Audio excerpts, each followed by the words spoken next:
उसकी ज्वाला बाहर निकल ही पड़ी।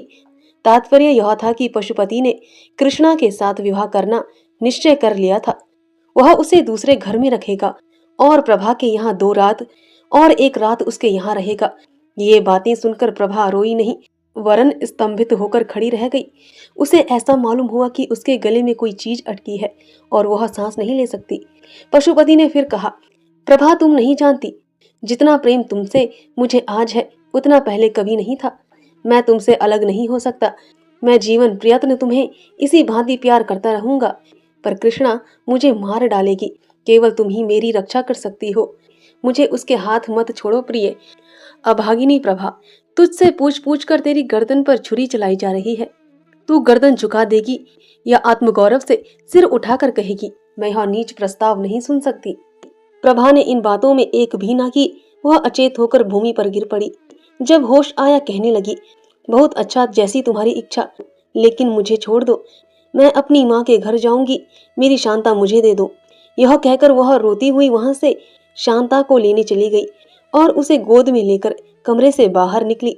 पशुपति लज्जा और ग्लानि से सिर झुकाए उसके पीछे पीछे आता रहा और कहता रहा, जैसी तुम्हारी इच्छा हो प्रभा, वह करो, और मैं क्या कहूँ। किंतु मेरी प्यारी प्रभा, वादा करो कि तुम मुझे क्षमा कर दोगी। किंतु प्रभा ने उसको कुछ जवाब ना दिया और बराबर द्वार की ओर चलती रही। तब पशुपति ने आगे बढ़कर उसे पकड़ लिया और उसके मुरझाए हुए पर अश्रु सिंचित कोपलों को चूम चूम कर कहने लगा, प्रिय, मुझे भूल न जाना। तुम्हारी याद मेरे हृदय में सदैव बनी रहेगी। अपनी अंगूठी मुझे देती जाओ, मैं उसे तुम्हारी निशानी समझ कर रखूंगा और उसे हृदय से लगाकर इस दाह को शीतल करूंगा। ईश्वर के लिए प्रभा, मुझे छोड़ना मत, मुझसे नाराज ना होना। 1 सप्ताह के लिए अपनी माता के पास जाकर रहो, फिर मैं तुम्हें जाकर लाऊंगा। प्रभा ने पशुपति के करपाश से अपने को छुड़ा लिया और अपनी लड़की का हाथ पकड़े हुए गाड़ी की ओर चली। उसने पशुपति को न कोई उत्तर दिया और न यह सुना कि वह क्या कर रहा है। अम्मा, आप क्यों हंस रही हैं? कुछ तो नहीं बेटी, वह पीले पीले पुराने कागज तुम्हारे हाथ में क्या है? ये उस ऋण के पुर्जे हैं जो वापस नहीं मिला। ये तो पुराने खत मालूम होते हैं। नहीं बेटी, बात यह थी कि प्रभा अपनी 14 वर्ष की युवती पुत्री के सामने सत्य का पर्दा नहीं खोलना चाहती थी। हाँ, वे कागज वास्तव में एक ऐसे कर्ज के पुर्जे थे जो वापस नहीं मिला।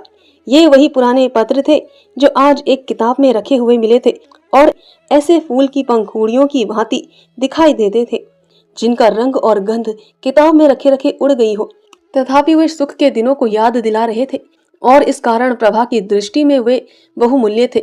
शांता समझ गई कि अम्मा कोई ऐसा काम कर रही है जिसकी खबर मुझे नहीं करना चाहती, और इस बात से प्रसन्न होकर कि मेरी दुखी माता आज अपना शोक भूल गई है और जितनी देर तक वह इस आनंद में मगन रहे उतना ही अच्छा है। एक बहाने से बाहर चली गई। प्रभा जब कमरे में अकेली रह गई तब उसने पत्रों को फिर पढ़ना शुरू किया। आह, इन 14 वर्षों में क्या कुछ नहीं हो गया। इस समय उस विरहणी के हृदय में कितनी ही पूर्व स्मृतियां जागृत हो गई, जिन्होंने हर्ष और शोक के स्रोत एक साथ ही खोल दिए। प्रभा के चले जाने के बाद पशुपति ने बहुत चाहा कि कृष्णा से उसका विवाह हो जाए, पर वह राजी ना हुई। इसी निराशय और क्रोध की दशा में पशुपति एक कंपनी का एजेंट होकर यूरोप चला गया। तब फिर उसे प्रभा की याद आई। कुछ दिनों तक उसके पास से क्षमा प्रार्थना पूर्ण पत्र आते रहे, जिनमें वह बहुत जल्द घर आकर प्रभा से मिलने के वादे करता रहा और प्रेम के इस नए प्रवाह में पुरानी कटुताओं को जलमग्न कर देने के आशामय स्वप्न देखता रहा। पति परायणा प्रभा के संताप हृदय में फिर आशा की हरियाली लहराने लगी। मुरझाई हुई आशा लताएं फिर पल्लवित होने लगी। किंतु यह भी भाग्य की एक क्रीड़ा थी। थोड़े ही दिनों में रसिक पशुपति एक नए प्रेम जाल में फंस गया और तब से उसके पत्र आने बंद हो गए। इस वक्त प्रभा के हाथ में वही पत्र थे जो उसके पति ने यूरोप से उस समय भेजे थे, जब निराशय घाव भरा था। कितनी चुकनी चुपड़ी बातें थी, कैसे कैसे दिल खुश करने वाले वादे थे। इसके बाद ही मालूम हुआ कि पशुपति ने एक अंग्रेज लड़की से विवाह कर लिया है। प्रभा पर वज्र सा गिर पड़ा। उसके हृदय के टुकड़े हो गए। सारी आशाओं पर पानी फिर गया। उसका निर्बल शरीर इस आघात को सहन न कर सका। उसे ज्वार आने लगा और किसी को उसके जीवन की आशा ना रही। वह स्वयं मृत्यु की अभिलाषणी थी और मालूम भी होता था कि मौत किसी सर्प की भांति उसकी देह से लिपट गई है, लेकिन बुलाने से मौत नहीं आती। ज्वर शांत हो गया और प्रभा फिर वही आशा विहीन जीवन व्यतीत करने लगी। एक दिन प्रभा ने सुना कि पशुपति यूरोप से लौट आया है और वह यूरोपीय स्त्री उसके साथ नहीं है, बल्कि उसके लौटने का कारण वही स्त्री हुई है। वह औरत 12 साल तक उसकी सहयोगिनी रही, पर एक दिन एक अंग्रेज युवक के साथ भाग गई। इस भीषण और अत्यंत कठोर आघात ने पशुपति की कमर तोड़ दी। वह नौकरी छोड़कर घर चला आया। अब उसकी सूरत इतनी बदल गई थी, उसके मित्र लोग उससे बाजार में मिलते तो उसे पहचान न सकते थे। मालूम होता था कोई बूढ़ा कमर झुकाए चला जाता है, उसके बाल तक सफेद हो गए। घर आकर पशुपति ने एक दिन शांता को बुला भेजा। इस तरह शांता उसके घर आने जाने लगी। वह अपने पिता की दशा देखकर मन ही मन कुढ़ती थी। इसी बीच में शांता के विवाह के संदेश आने लगे, लेकिन प्रभा को अपने वैवाहिक जीवन में जो अनुभव हुआ था वह उसे इन संदेशों को लौटाने पर मजबूर करता था। वह सोचती कहीं इस लड़की की भी वही गति ना हो जो मेरी हुई है। उसे ऐसा मालूम होता था कि यदि शांता का विवाह हो गया तो इस अंतिम अवस्था में भी मुझे चैन न मिलेगा और मरने के बाद भी मैं पुत्री का शोक लेकर जाऊंगी। लेकिन अंत में एक ऐसे अच्छे घराने से संदेश आया कि प्रभा उसे ना ही ना कर सकी। घर बहुत ही संपन्न था, वर भी बहुत ही सुयोग्य। प्रभा को स्वीकार ही करना पड़ा, लेकिन पिता की अनुमति भी आवश्यक थी। प्रभा ने इस विषय में पशुपति को एक पत्र लिखा और शांता के ही हाथ भेज दिया। जब शांता पत्र लेकर चली गई तब प्रभा भोजन बनाने चली गई।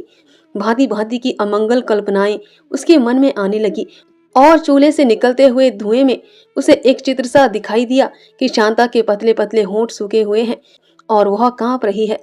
और जिस तरह प्रभा पति गृह से आकर माता की गोद में गिर गई थी, उसी तरह शांता भी आकर माता की गोद में गिर पड़ी है। पशुपति ने प्रभा का पत्र पढ़ा तो उसे चुप सी लग गई। उसने अपना सिगरेट जलाया और जोर जोर से कश खींचने लगा। फिर वह उठ खड़ा हुआ और कमरे में टहलने लगा। कभी मूंछों को दांतों से काटता कि खिचड़ी दाढ़ी को नीचे की ओर खींचता। सहसा हुआ शांता के पास आकर खड़ा हो गया और कांपते हुए स्वर में बोला, बेटी, जिस घर को तेरी माँ स्वीकार करती हो उसे मैं कैसे ना ही कर सकता हूँ। उन्होंने बहुत सोच समझकर हामी भरी होगी। ईश्वर करे तुम सदा सौभाग्यवती रहो। मुझे दुख है तो इतना ही कि जब तू अपने घर चली जाएगी तब तेरी माता अकेली रह जाएगी। कोई उसके आंसू पोंछने वाला ना रहेगा। कोई ऐसा उपाय सोच कि तेरी माता का क्लेश दूर हो और मैं भी इस तरह मारा मारा ना फिरूं। ऐसा उपाय तू ही निकाल सकती है। संभव है लज्जा और संकोच के कारण मैं अपने हृदय की बात तुझसे कभी ना कह सकता, लेकिन अब तू जा रही है और मुझे कोई संकोच का त्याग करने के सिवा कोई उपाय नहीं है। तेरी माँ तुझे प्यार करती है और तेरा अनुरोध कभी ना टालेगी। मेरी दशा जो तू अपनी आंखों से देख रही है, यही उनसे कह देना। जा, तेरा सौभाग्य अमर हो। शांता रोती हुई पिता की छाती से लिपट गई और समय से पहले बूढ़ा हो जाने वाला मनुष्य अपनी दुर्वासनाओं का दंड भोगने के बाद पश्चाताप और ग्लानि के आंसू बहा बहा कर शांता के केश राशि को भिगोने लगा। पति परायणा प्रभा क्या शांता का अनुरोध टाल सकती थी। इस प्रेम सूत्र ने दोनों भाग्य हृदय को सदैव के लिए मिला दिया। धन्यवाद दोस्तों, आशा है आपको यह कहानी पसंद आई हो।